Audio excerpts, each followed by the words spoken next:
Hey guys, it is officially release day for the She-Wolf of Kanta, and I thought it would be a good time to sit down and kind of discuss the history of this novella. It is book one of the Wolves of Kanta series, which is going to be coming out over the next 12 months. I'm so excited to have this book being re-released today, and it has quite a history. So I thought we'd go over a few things and just kind of give a backstory of where this story came from and where this world came from, and kind of build on that to expand out where the series is going and what's new with She-Wolf of Kanta. So the original story was mostly written in the wee hours of the morning, in the darkness just before dawn, quite fittingly enough, if you've if you've read She-Wolf already. But it was quite a labor of love. I worked on it very slowly over time amidst other things, and I really tried to make it as perfect as I possibly could. This was probably back in 2016 or 2017, and I considered it more of a side project compared to what other things I was working on at the time. And I was actually at the Outer Dark Symposium in Atlanta, Georgia, whenever I got the email from Aurelia Leo saying that they wanted to publish my my novella. They requested a full copy, and I was like, oh, excited. Oh, I was hoping they were going to accept it. And sure enough, over the next, couple of days they did. I was just like, so happy. And so that's how the first edition of the She-Wolf of Kanta came about. And it was my first solo publication. I'd written plenty of short stories before, but this was the first book that I could actually hold that had just my name on it. And that's intimidating. Short story authors out there, you know what I mean.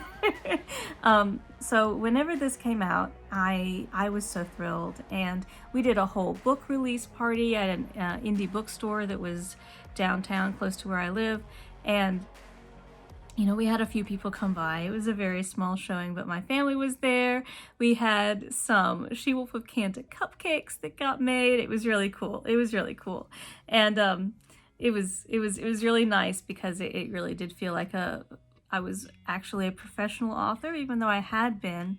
There's something about that whole process of having like, hey, this is all my book, you know what I mean? And that makes you feel more legitimate, even though that's not really necessary. But so She-Wolf of Kanta came out in 2018, and I was thrilled with it. I went on to write other series such as the Stolen series and the standalone The Seeking, and I've also just released a collection of short stories last October, The Imposter and Other Dark Tales. But one of the main responses I had from this novella was that people wanted more. They didn't like that it ended so abruptly. They wanted to learn more about Mercy and her world filled with werewolves, this post-apocalyptic world. And I agreed. I was like, you're right. We should have more. This makes sense. And so at first I was like, nah, I'm not going to continue it.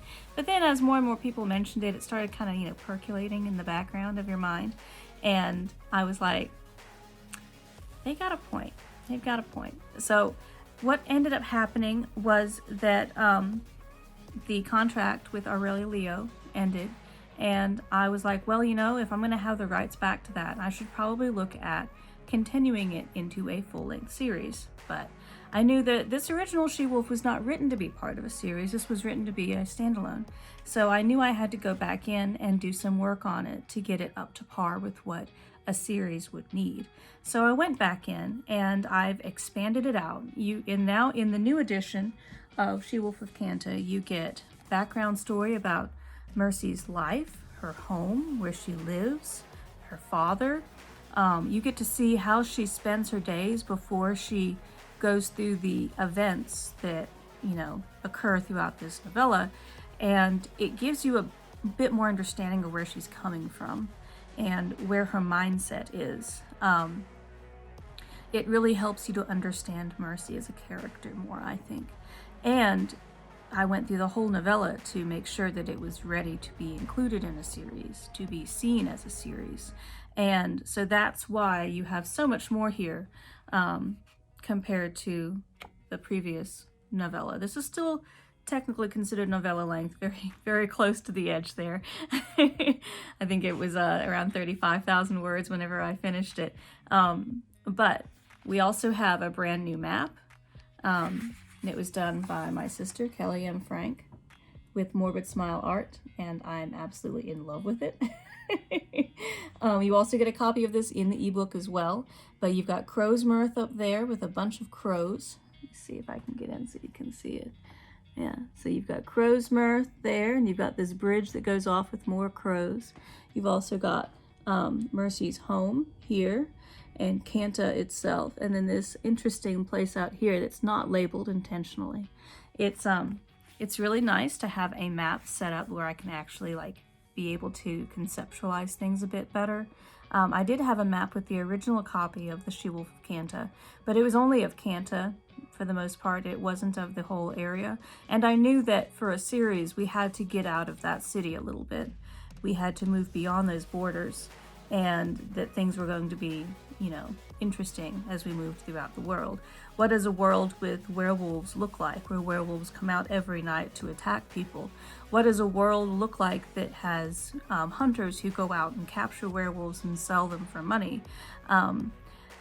There's a lot of these kind of questions that go into, you know, it's fine to leave them unanswered sometimes for a standalone novella, but whenever you're looking at a series, some of those things have to be fleshed out, answered, and resolved to make sense of it.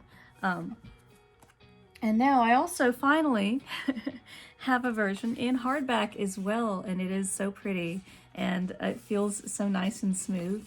I'm absolutely in love with the hardback edition. It's a series, so I feel like with a series you kind of have to have a hardback edition. At least for me, I prefer that. I feel like it gives some, you know, some substance to it. They just all look nice on your bookshelf whenever they're, we'll flip through there, whenever they're all in hardback and they're all nice and smooth and hardy.